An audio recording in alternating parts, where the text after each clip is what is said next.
घरातली प्रत्येक व्यक्ती कुठून काय काढते ना यावर मनूचं फार बारीक लक्ष असतं. मग आपण बाजूला गेलो की मग पंजानी ते दरवाजे वगैरे खोलायचे कामं तिची सुरू होतात. आई कुठे चालल्यात ते मी पुढे सांगतेच.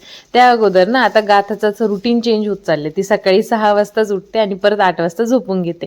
ती झोपली होती म्हणून आई म्हटल्या की मी आता नाही का बाहेर सगळं पोर्च वगैरे धुवून घेते, कारण की ती जागी असल्यावर मग काही टाइम भेटत नाही. बाहेर खूप धूळ पण झाली होती, तर त्या बाहेर पोर्च धुत होत्या. तोपर्यंत मी घरातली देवपूजा करून घेतली. देव ज्या तांदळामध्ये ठेवतो ना ते तांदूळ आई दर गुरुवारी बदलतात, तर आज मी साधीच पूजा करून घेतली. आज नाश्त्यामध्ये बनवायला घेतले होते आलू पराठा, आणि सगळेजण ना ॲपल, चिकू असे फळं, खरबूज, टरबूज आवडीने खातात.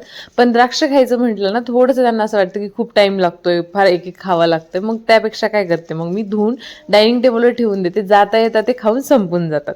तर आई निघाल्या होत्या शेजारीच बड्डे पार्टीसाठी, कारण की आज त्रिशिकाचा 3rd बड्डे सेलिब्रेशन होतं आणि त्यांनी घरीच पार्टी वगैरे ठेवली होती. आई आणि पप्पा आधी सेलिब्रेशनसाठी गेले, कारण की माझ्या त्या वेळात मीटिंग्स चालल्या होत्या आणि गाथासुद्धा झोपली नव्हती. तर त्यांना म्हटलं तुम्हीच जा सेलिब्रेशन वगैरे करा, मी सगळ्या शेवटी येते.